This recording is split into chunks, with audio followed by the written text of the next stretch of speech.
Good evening, good evening. Thank you for tuning in. Just wanted to touch base with you guys again. It's your guy, Mr. J. Nicholas, aka your favorite lovable asshole.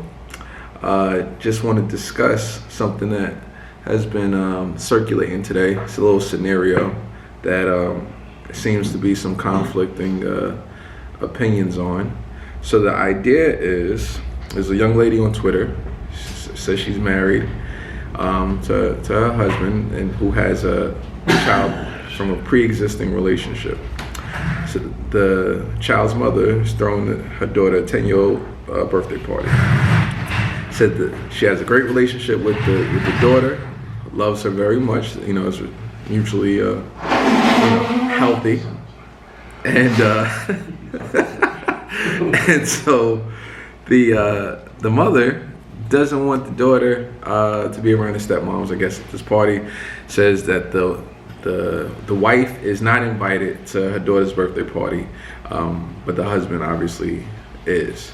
So if he comes, he can come alone, but she's not welcomed at the birthday party. And the husband took the stand that if his wife is not allowed to attend, that he won't be attending either. So that's what the conversation centers around, right? How do we reconcile that? Who's right, who's wrong, and who wins and who loses? So I think when I look at how I want to approach that, I say, okay, it starts with fairness, right? Who is this fair to? And honestly, everyone loses here, except for the what we would assume is the bitter, baby mother, the child's mother. And the number one person, the person who loses the absolute most, isn't the stepmother, it's not the father, it's in fact the little girl, the 10-year-old. It's her birthday. You would presume that you want to have people around your child who are who is vested in your children's happiness, and so not allowing her father's wife to be there is petty, it's bitter, and it is gonna definitely be something that the child would have internalized to an extent that the stepmom wasn't there. But now when the father makes a decision to not come, well, now it's even more of a blaring absence, So I think that the number one person who loses is the child in that scenario. And if we make decisions where we put our children first, a lot of this stuff is prevented. A lot of this stuff is preventable, and we're able to go from there. A lot of people today, they killed the husband, they killed the father. They say he was absolutely wrong, that you put the pettiness aside for one day, and you put your child first, right? It's one day.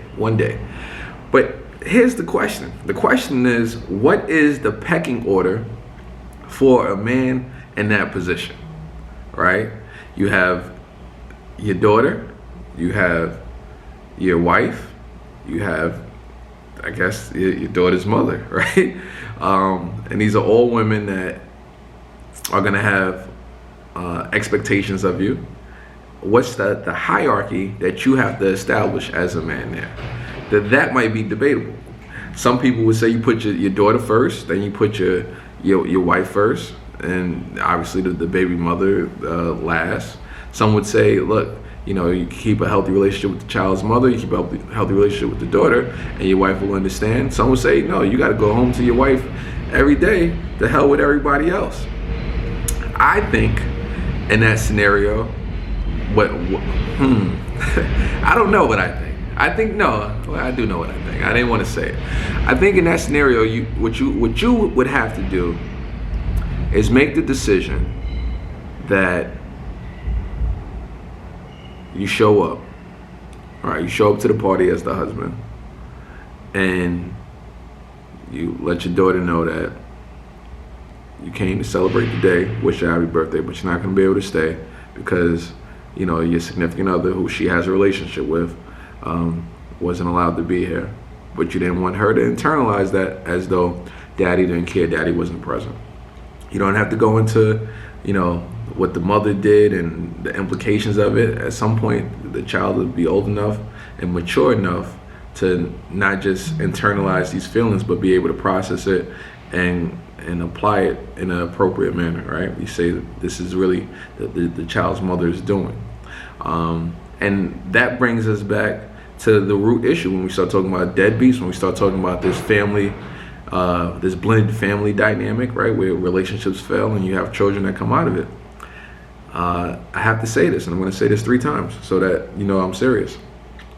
The opposite of love is not hate. The opposite of love is not hate. One more time. The opposite of love is not hate.